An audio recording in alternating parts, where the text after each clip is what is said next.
One Indian girl इस novel के author है चेतन भगत। इस नावल की प्रोटैगनिस्ट है राधिका मेहता, जो कि एक पंजाबी लड़की है और वह दिल्ली से बिलोंग करती है। उसे एक बड़ी बहन है जिसका नाम है अदिति।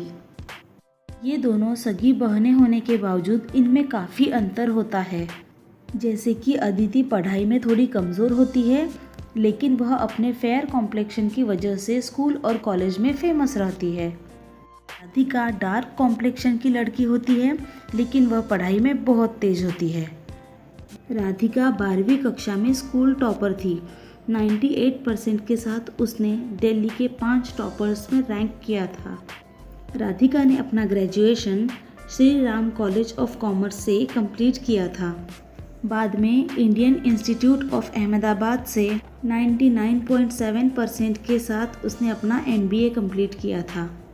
उसके बाद वह जॉब के लिए न्यूयॉर्क चली जाती है और गोल्डमैन सैश के डिस्ट्रेस्ड डेब्ट ग्रुप में उसे $120,000 का पैकेज मिलता है। इसके बावजूद राधिका की मम्मी को उसकी शादी की चिंता ज़्यादा सताती है।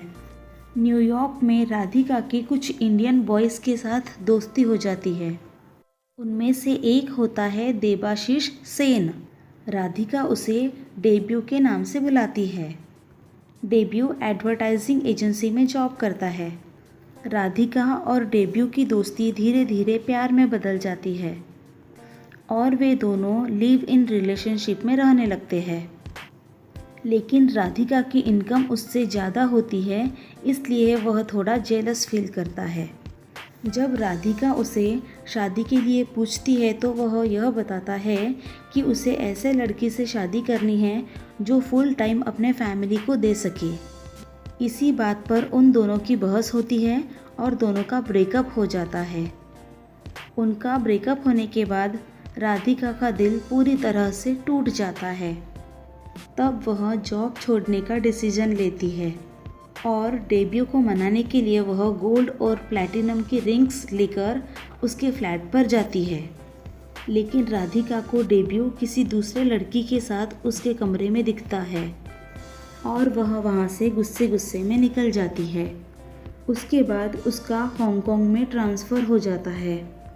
हांगकांग में नील गुप्ता नाम के एक पर्सन उसके बॉस होते हैं, जो कि काफ़ी हैंडसम होते हैं, लेकिन राधिका से भी 20 साल से बड़े उम्र के होते हैं। नील गुप्ता मैरिड होते हैं। उनके वाइफ का नाम कुसुम होता है और उन्हें 2 बच्चे होते हैं।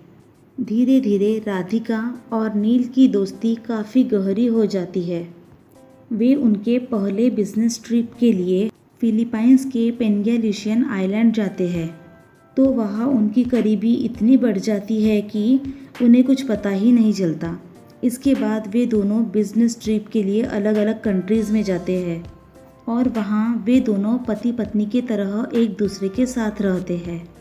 हांगकांग वापस आने के बाद राधिका की नील के वाइफ के साथ मुलाकात होती है, तो वह राधिका से बड़े प्यार से पेश आती है।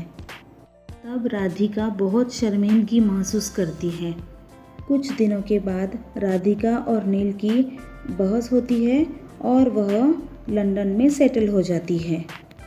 राधिका की मम्मी राधिका के साथ कुछ दिन के लिए लंदन में रहती है और वह शादी.com से उसके लिए लड़का ढूंढती है, लेकिन राधिका को कोई भी लड़का पसंद नहीं आता। शादी.com से वह ब्रिजेश गुलाटी नाम के एक लड़के का प्रोफाइल पढ़ती है, तो वह लड़का राधिका को शादी करने के लिए ओके लगता है और वह शादी के लिए रेडी हो जाती है।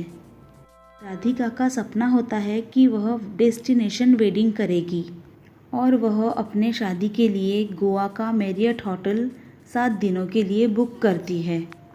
राधिका और ब्रिजेश के रिलेटिव्स वहाँ मैरियट होटल में आ जाते हैं। डेब्यू, जो कि राधिका का पहला बॉयफ्रेंड होता है, वो भी उस होटल में आ जाता है और वह राधिका को यह बताता है कि उसने राधिका को छोड़कर बहुत बड़ी गलती की थी, लेकिन वह अभी राधिका के साथ शादी करने के लिए तैयार है।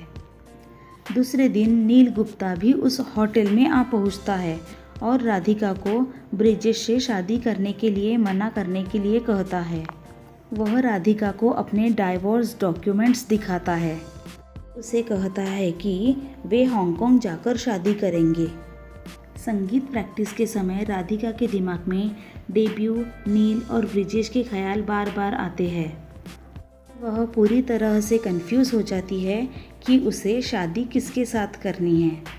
राधिका डेब्यू, नील और ब्रिजेश को दूसरे दिन सुबह 5 बजे होटल के कॉफ़ी शॉप में मिलने के लिए बताती है। सुबह 5 बजे डेब्यू और नील एक दूसरे को कॉफ़ी शॉप में देखकर सरप्राइज़ और कंफ्यूज हो जाते हैं। राधिका उन्हें बताती है कि वह उन दोनों में से किसी के भी साथ शादी नहीं करेगी। फिर डेब्यू और नील दोनों भी मैरियट होटल से और राधिका के लाइफ से हमेशा के लिए निकल जाते हैं। डेब्यू और नील वहाँ से जाने के बाद ब्रिजेश वहाँ आता है और राधिका उसे बताती है कि उनकी शादी कैंसिल हो चुकी है। यह बात सुनते ही उन दोनों के रिलेटिव्स शॉक हो जाते हैं। राधिका अब हांगकांग वापस चली जाती है। वहाँ जाने के बाद वह अलग अलग कंट्रीज़ में विज़िट करती है। राधिका सैन फ्रांसिस्को में ब्रिजेश से मिलती है।